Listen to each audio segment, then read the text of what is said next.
So my wife, who's from the Chicago area, spent a lot of her younger years in Chicago, and we go there a lot, and she doesn't really care about sports or this show.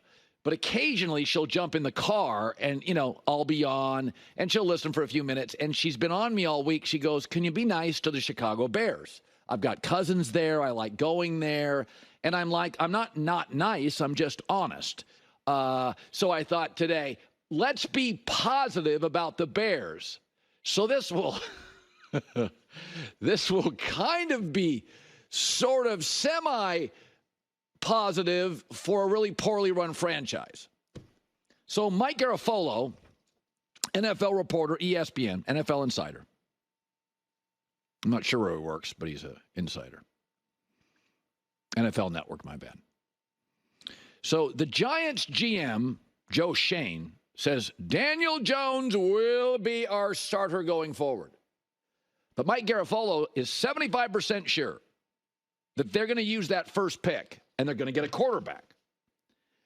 So here's what I'm going to say positive about the Bears. If we're being totally honest now, the difference between Daniel Jones, who the owners of the Giants paid a bunch and the only difference between him and Justin Fields, he's got a better offensive coach and he's got a playoff win. Same player.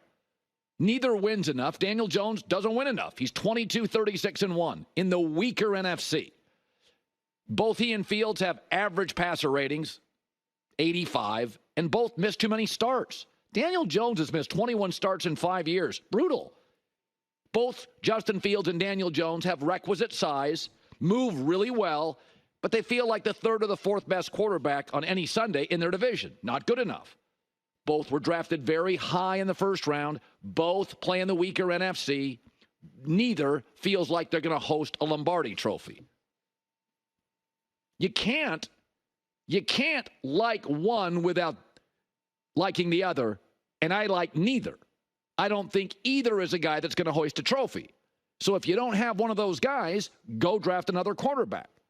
Both Daniel Jones and Justin Fields struggle with consistent accuracy.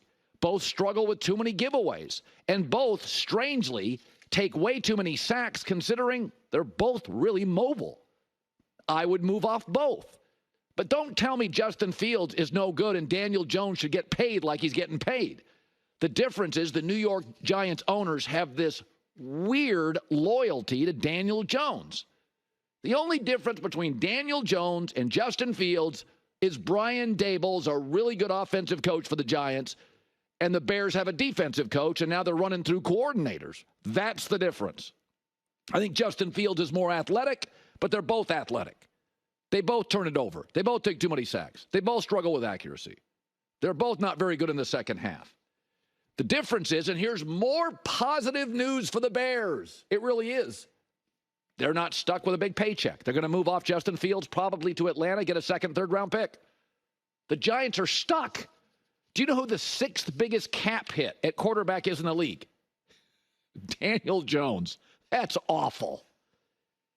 So my takeaway is if you're telling me you're in New York, go, oh, I like Daniel Jones. Got to like Justin Fields.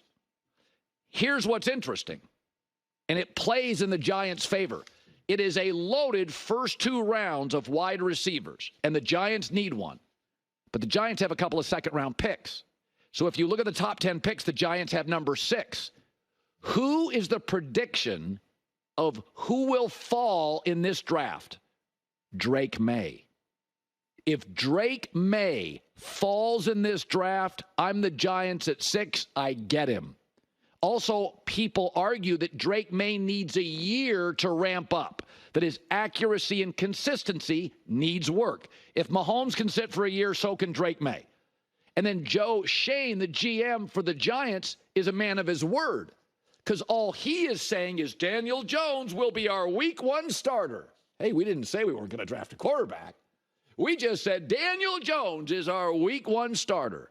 The Giants, if Drake May falls right into your lap, take him. You got 2 seconds. There's going to be arguably 8 to 12 receivers taken in the first and second round. There are plenty of receivers. You could take 2 of them in the second round. The Giants have their rush end. The Giants have their left tackle. The Giants have a star running back. There's a lot of things. They have defensive linemen. There's a lot of things the Giants have. They need weapons, and within a year to get out of this contract with Daniel and get another quarterback. That's actually very positive for both the Bears and the Giants. It's a new leaf I am turning here on March 1st. So Troy Vincent of the NFL, he's the NFL competition committee, or he's the VP of football operations. So you hear a lot about Troy Vincent. Only Roger Goodell has kind of more, verbal sound bites that matter. If Troy Vincent talks, it's a big deal. He said the NFL is going to keep allowing for the Tush Push, the brotherly shove in Philadelphia. And basically he said, we're not going to punish a team that does something very well. Now, it does surprise me for three reasons. Number one is quarterbacks look like piñatas. You know, they're getting pushed at, pulled at, people taking shots at them.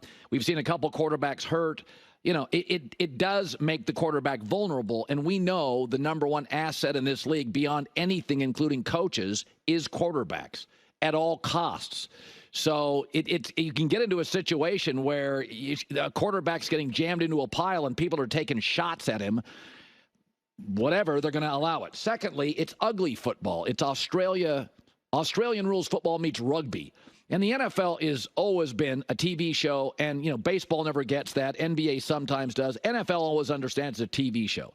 That's why they changed the catch rule. It was too confusing for viewers. What's a catch? What's not? Long replays. You had non-football. You had 8-9 minutes of trying to figure out what's a catch, what's not a catch. So they just changed it, and it's better television. The game moves faster. The third thing is the NFL doesn't like automatic anything. That's why they moved the PAT back. They didn't like people after a touchdown going to the fridge for 5 minutes, getting on their phone with an automatic PAT. They like drama, and this is basically no drama. It works every time for Philadelphia. But I think in the end, what the NFL is saying is, listen, it's not like they're skirting the rules. It's not like there's a loophole that the NFL and Troy Vincent has to close. Basically, it's like proprietary. It's intellectual property. They have mastered something that's legal. They're just doing a more successful version of the quarterback sneak. And it's very unique to them. Nobody else does it quite as well because they have a quarterback that I think he leg presses like 600 pounds, Jalen Hurts, and one of the best centers in 20 years. And so it's like intellectual property. It's proprietary. It's what we do, and we do it better than everybody else. And by the way, it's not overtaking the league. The Kansas City Chiefs and Mahomes don't do it, and they just won a Super Bowl. It's not a hack. It's not a loophole. It's something they do really, really well that nobody else does really, really well. And by the way, Jason Kelce probably has is he going to play? Is he retired? Has he got one more year? I mean, when he leaves, it won't be as successful. Also, Jalen Hurts has had injuries. If he ever got banged up doing it, they would probably pull back on it. If Nick Sirianni doesn't last, they may move off the play altogether. The next coach may not like it. So, the NFL is just saying they created it. It's theirs. They do it better than anybody else. If you want to try it, you can. But it's not a loophole. It's a quarterback. They push better than everybody else. They have the world's best quarterback sneak. For the record, Tom Brady during his dynasty, especially the second half of it, was the best quarterback sneak guy because he was 6'5". They always had good interior offensive linemen. Brady sort of mastered the quarterback sneak. So why can't Philadelphia do their version of it? They talked about in basketball years ago. When like Lou Alcindor came into college basketball, it was like, hey, we have got to limit dunking. No dunking in college basketball. Why? Because one guy's just better at it?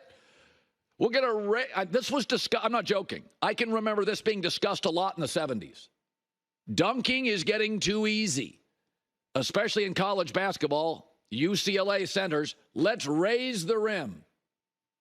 Thank God cooler heads prevailed. Players are now never been bigger.